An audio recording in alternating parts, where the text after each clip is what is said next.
25년 6월 16일 월요일 날마다 말씀과 동행하는 동행 묵상입니다. 역대상 17장 1절에서 15절 하나님 말씀 봅니다. 거절하신 감사라고 하는 제목이죠. 성도 여러분, 날이 더워집니다. 갑자기 찾아온 여름이 하기는 하지만 각자의 자리에서 영육 간에 강건한 한 주간 보내시기를 바랍니다. 오늘은 하나님의 교회를 말씀대로 무사히 모시고 그분 앞에서 다윗과 선지자 나단이 주고받은 대화를 중심으로 본문의 내용이 펼쳐지고 있습니다. 본문 봅니다. 1절 다윗이 그의 궁전에 거주할 때 선지자 나단에게 이르되 나는 백항목 궁에 거주하거늘 여호와의 언약궤는 휘장 아래 있도다. 자신은 백향목 궁과 같은 화려하고 온전한 곳에 거하고 있지만 하나님의 궤가 그렇지 않은 것에 대해서 마음이 쓰였습니다. 그래서 선지자 나단에게 이와 같은 상의를 합니다. 나단은 다윗의 마음을 알기 때문에 그 일은 좋은 일이라고 격려해 줍니다. 그러나 그날 밤에 하나님의 말씀이 나단에게 임합니다. 4절 가서 내 종 다윗에게 말하기를 여호와의 말씀이 너는 내가 거할 집을 건축하지 말라는 말씀이었습니다.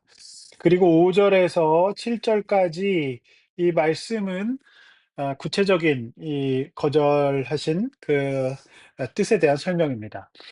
그동안 언제 너희에게 백향목집을 나를 위해 지으라고 한 적이 있느냐는 것이죠. 그래서 7절 말씀은 다윗에게 전하기를 내가 목장 곧 양떼를 따라 다니던 목동 시절부터 지금까지 하나님께서는 그를 인도하셨고 8절 어디로 가든지 너와 함께 있겠다.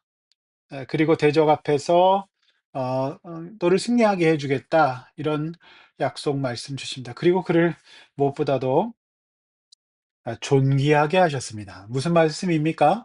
다윗이 하나님을 돌보는 것이 아니라 그동안 하나님이 다윗을 돌보셨다라고 하는 말씀입니다. 다윗 입장에서는 하나님의 상징인 언약궤가 이 장막 뒤에 이렇게 초라하게 있는 것을 보면서 하나님을 더 높여 드려야 한다고 생각했던 것 같습니다.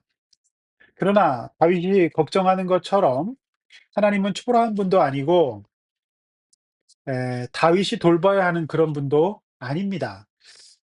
11절 하나님은 다윗이 생각하지 못하고 계획하지 못하는 것까지 그러니까 미래의 일까지도 이제 인도하시는 그런 분이다라고 하는 것입니다.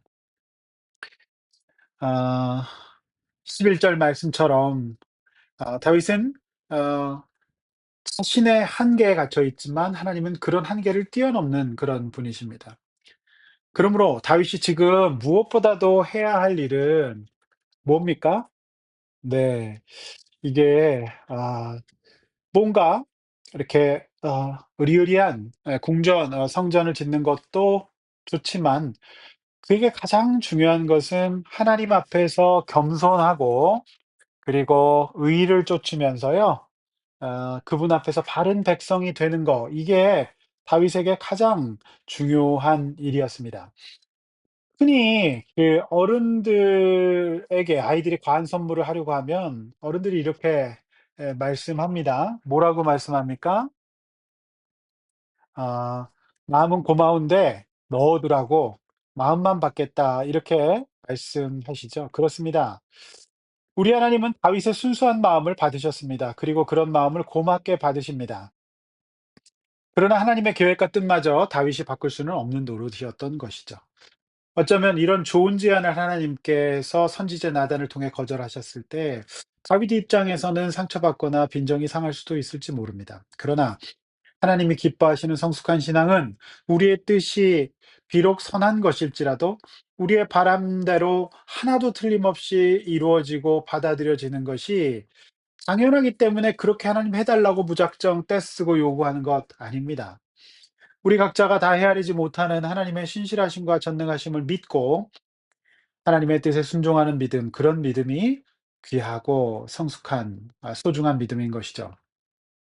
12절 하나님의 계획은 아들 솔로몬을 통하여서 짓게 하는 것이었습니다. 13절 그러나 하나님은 다윗의 이런 중심을 분명히 받으셨던 것 같습니다. 그리고 그의 자손들마저도 다윗에게 베풀어 주셨던 사랑과 은혜를 지속적으로 베풀어 주겠다는 놀라운 약속의 말씀을 주십니다.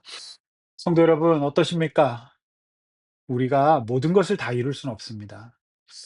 그런데 가끔 보면 욕심이 지나쳐서 모든 것을 다 이루고 그것이 안 되면 굉장히 좌절하시고 낙담하시고 화내시는 분들 볼 수 있습니다. 그것이 하나님의 뜻이 아닐 수 있습니다. 내 대신 다른 사람이 영광받고 응답받게 인도하실 수도 있다는 말입니다. 바로 이런 순간 겸손히 하나님께 순종해야 합니다. 제발 상처받지 마십시오. 하나님 앞에서 삐지지 마십시오. 어제 주일 느헤미야 말씀처럼 하나님의 응답이 도저히 이루어지지 않을 것 같은 4개월의 시간 동안 그는 이미 하나님의 사람으로 준비되고 있었던 것이죠. 대신 하나님께서 이미 나에게 허락해 주신 것들, 응답해 주신 것들에 감사하십시오. 응답이 안 된 것만을 묵상하지 마시고 이미 응답해 주신 많은 것들을 묵상하고 감사해 보시기를 바랍니다. 이것이 바로 오늘 역대상 17장 본문이 주는 월요일 아침의 메시지인 것입니다. 기도하겠습니다. 하나님 아버지 감사합니다. 오늘 우리에게 이 말씀을 통하여서 비록 우리가 선한 뜻과 의지를 가지고 살아가지만 모든 것들이 그대로 이루어져야만 된다는 것은 나의 욕심이라는 거 깨닫고 겸손하게 하여 주시옵소서. 다만 내가 욕심을 잃지 않아야 될 것은 영적인 것입니다. 하나님 앞에 신실한 백성 되는 거고 겸손한 백성 되는 거, 하나님 인도를 받고 순종하는 백성 되는 거, 그 욕심 버리지 않게 하여 주시옵소서. 이번 한 주간도 다른 사람의 잘됨을 축복하고 축하해 주게 하여 주시고 이타적으로 선을 이루는 일에 쓰임 받는 그리스도인 되게 하여 주시옵소서. 예수님의 이름으로 기도하옵나이다. 아멘.